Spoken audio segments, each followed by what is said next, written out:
Well, we're talking to the chair of the Republican Party in Lubbock County, who was there when everything in Austin happened on Tuesday. David Bruegel, thanks for being with us in your car because you are everywhere this week. Thanks for taking the time.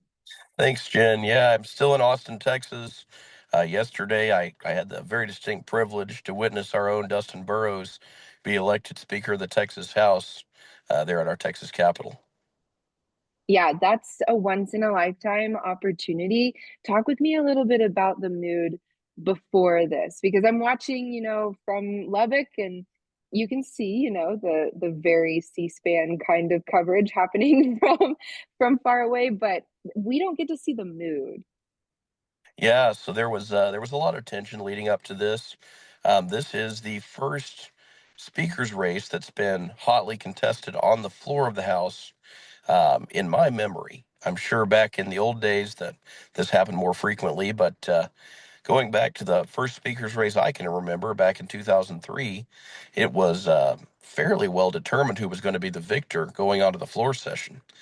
But one of the things that made yesterday particularly exciting is nobody really knew if Representative Burrows or his opponent, Representative Cook, were going to have the votes to win. Yeah, it was a true political nail biter. So people who follow this had the best week ever watching, but it came down to two men who kind of represent different sides of the Republican Party right now.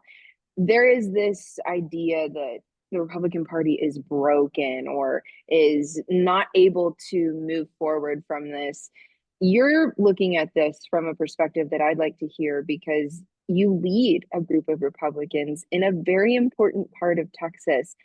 What do you think the Republican Party is like right now?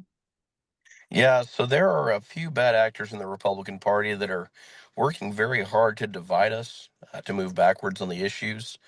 But we in West Texas know that Speaker Burrows has led the way on property tax reform, water infrastructure improvement, and our social issues like the pro life and pro Second Amendment causes. We've seen the progress he's made firsthand, and we understand that this needless civil war that's happening in the Republican Party should come to an end, and we can all focus on the things we believe in. And going forward, I know that there's this push to kind of avoid bipartisanship by some members of the Republican Party. And Dustin Burrows kind of emerged from this race saying, we need to work together. It's important. I mean, do you think it's possible? Because we're not Washington, D.C., of course, but there is some division in Texas. Sure, Jen. So I've been in politics over 15 years now. Now, there's one thing I've learned. We don't compromise our core values. We as Republicans, we're pro-life, we're pro-gun, we're opposed to government waste and unnecessary spending. But sometimes we need to work with the other side on matters like criminal justice reform, water infrastructure, and transportation. Those issues that we've got a lot of common ground on. It's very important we maintain those relationships for that purpose. Yeah, that makes a lot of sense. So, as the chair of the county where the speaker is from, what's next for you? What are you watching for? Are there things you can do to help him out? Yeah, so we're just so proud of Dustin being elected the speaker. It's really amazing because he actually worked his way up through our party apparatus here back in 2008. He was the treasurer of the Lubbock County Republican Party. So we're just incredibly honored to have one of our own in leadership in the state now.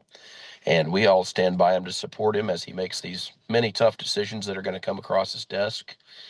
We're eagerly watching to see who he appoints as committee chairs in the House. That's a large piece of the speaker's influence. And we're just very excited to see what he does next.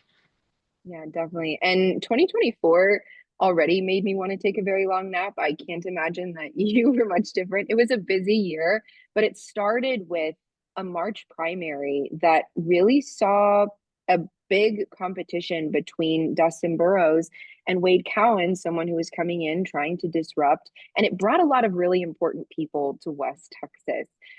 AG in Paxton. We saw the railroad commissioner, Sid Miller. I mean, so many big names coming through. Governor Abbott came to endorse Dustin Burrows. Talk with me a little bit about what that says about West Texas. This was March of last year, almost 10 months now. Yeah, so that was an interesting race, Jen. Mr. Cowan had a lot of things to say and a lot of really needless criticisms of our speaker. However, in the end, the voters, by a very clear, nearly 2-1 majority, decided to send Burrows back to Austin.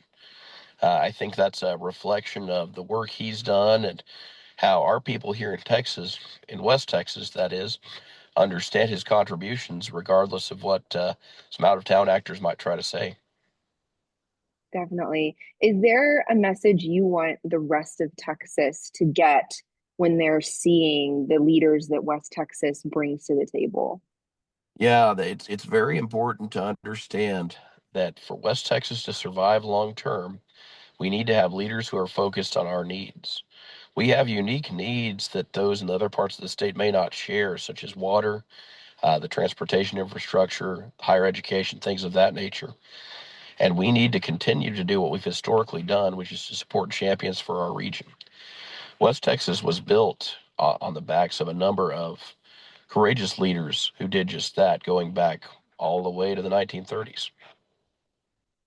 Yeah, and the future looks very bright. So, is there anything else that you personally are looking forward to this session? We have a lot of really, really intricate, really big bills that our representative and our senator have already authored. I mean, there's a lot happening. So, is there something that makes you excited?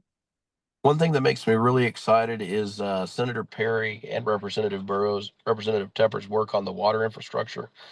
I think we're going to see a lot of push for Texas water development, which is absolutely critical to our region. If we don't have water to drink and irrigate, we don't have a city. And these Yeah. guys are very mindful of that, and they're hard at work to preserve our future.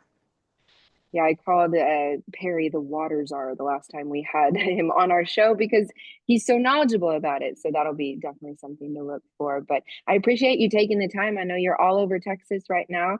The work is never done for you, but we're glad that we got to talk with you. Thanks, Jen. Nice to talk to you.